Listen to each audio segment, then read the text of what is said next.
President Donald Trump thanked Kim Jong-un on Wednesday for freeing 3 Americans imprisoned under the North Korean regime. The Americans are on their way back to the United States and landed safely in Japan this morning alongside Secretary of State Mike Pompeo.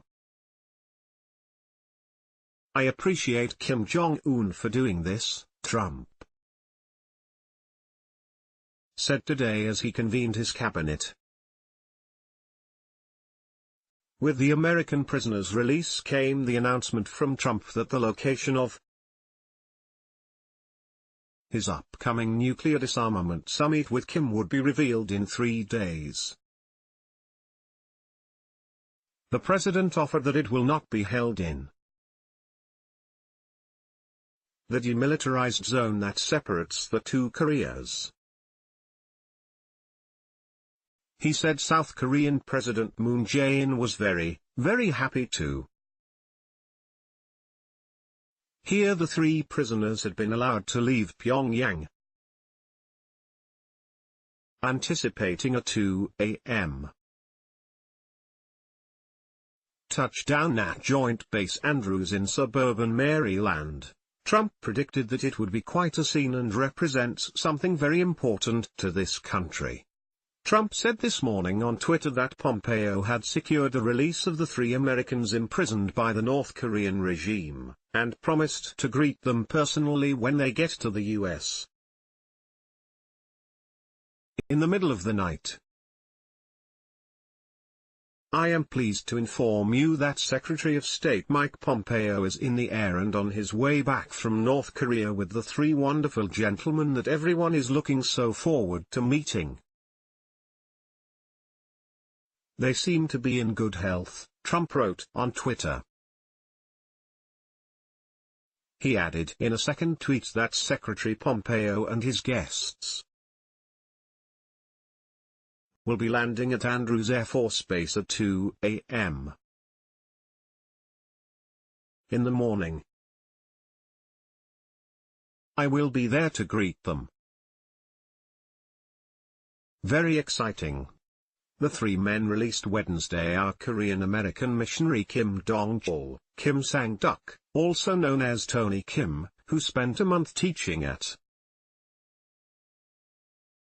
the foreign-funded Pyongyang University of Science and Technology, PUST, before he was arrested in 2017, and Kim Hak-song, who also taught at PUST. White House Press Secretary Sarah Sanders said in a statement that Trump appreciates leader Kim Jong-un's action to release these American citizens, and views this as a positive gesture of goodwill. The 3 Americans appear to be in good condition and were all able to walk on the plane without assistance, she said. Arkansas Republican Senator Tom Cotton on Wednesday called the move a good step toward achieving a real, lasting peace, but accused the North Korean government of committing a crime, unprovoked and unjustified. Oklahoma Republican Senator James Inhofe said in a statement that the 3 were wrongfully imprisoned.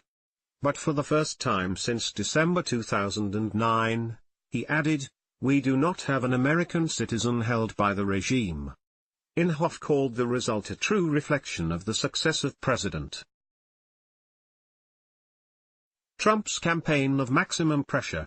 Pompeo was in Pyongyang for meetings to settle on details of an upcoming summit between Trump and dictator Kim Jong-un, who may be willing to surrender elements of his nascent nuclear weapons program in exchange for economic sanctions relief.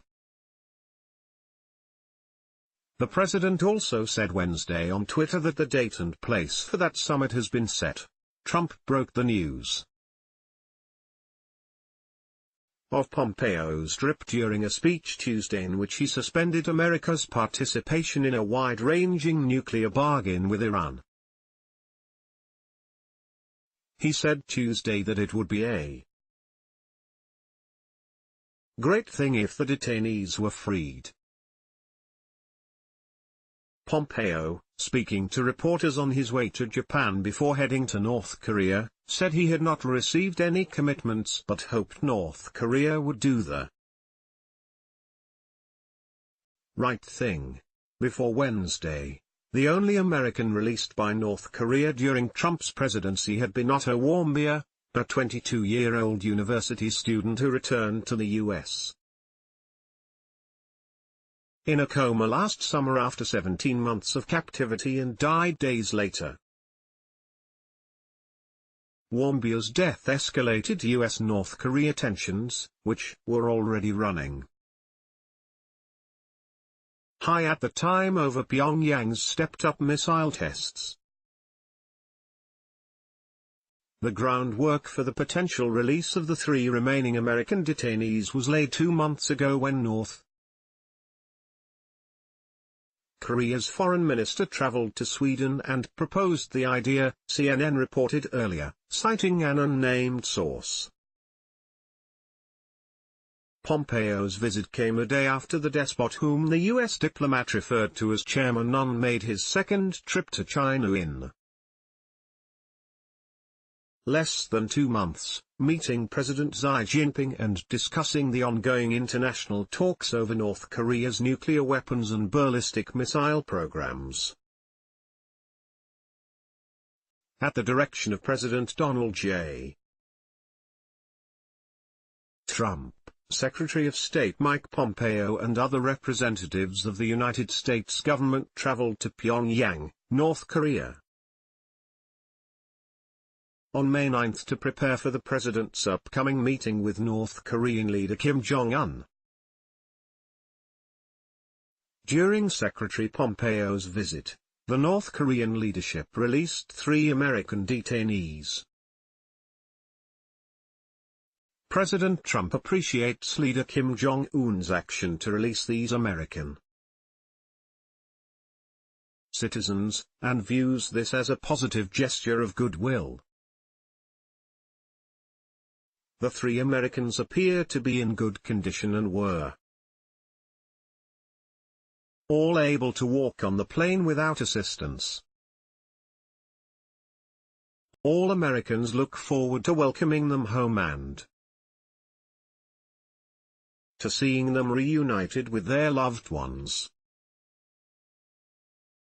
White House Press Secretary Sarah Sanders during that visit, announced only after it was over, Kim told Xi he hoped relevant parties would take phased and synchronized measures to realize denuclearization and lasting peace on the Korean peninsula, according to Chinese state media. Separately, Trump and Xi discussed developments on the Korean peninsula and Kim's visit to China during a phone call on Tuesday morning, the White House said. Trump hailed the emergence of new relationships being forged in North Korea even as he blasted another regime, Iran's, as murderous. He appeared to hold out the potential for as an alternate way forward for Iran, even as he blasted Tehran's support for terrorism and said the regime would never be allowed to have a nuclear bomb. Today's action sends a critical message. The United States no longer makes empty threats. When I make promises I keep them, Trump said, speaking from the White House to announce his decision. In fact, at this very moment Secretary Pompeo is on his way to North Korea in preparation for my upcoming meeting with Kim Jong-un, the president revealed. Then he talked up North Korea, a regime frequently held up to ridicule as among the most isolated, impoverished, and despotic on the globe, but where U.S. officials hope to achieve real progress following a series of North Korean nuclear weapons tests. Plans are being made, relationships are building, said Trump. Hopefully a deal will happen, and with the help of China, South Korea, and Japan. A future of great prosperity and security can be achieved for everyone, Trump said. After his remarks, Trump addressed another nagging issue, hostage-taking of Americans, something he also called out Iran for.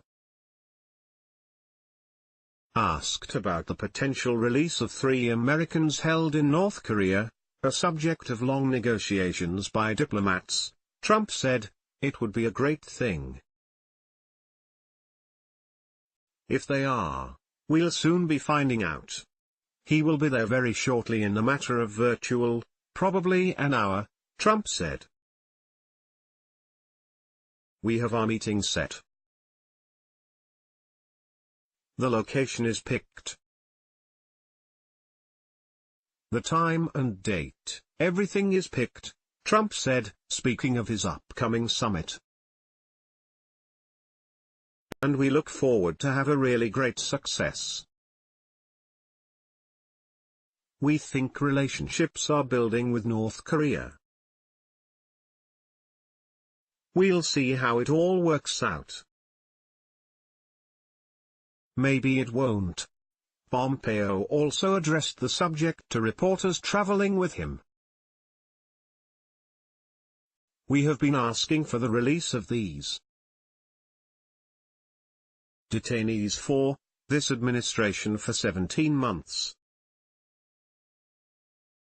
We'll talk about it again today.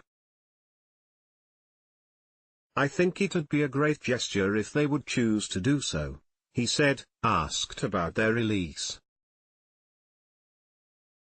Asked if he could have a summit if North Korea is still holding Americans, he said, "We are hopeful we don't have to cross that road."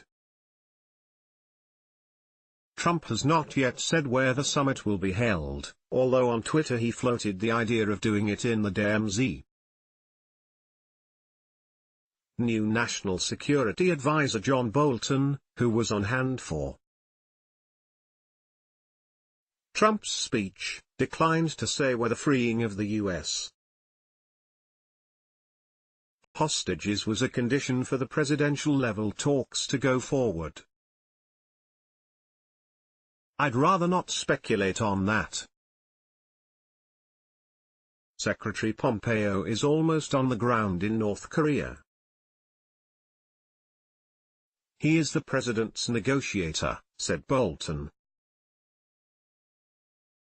"The purpose of the mission is to prepare for the next meetings," the president has said on any number of occasions he wants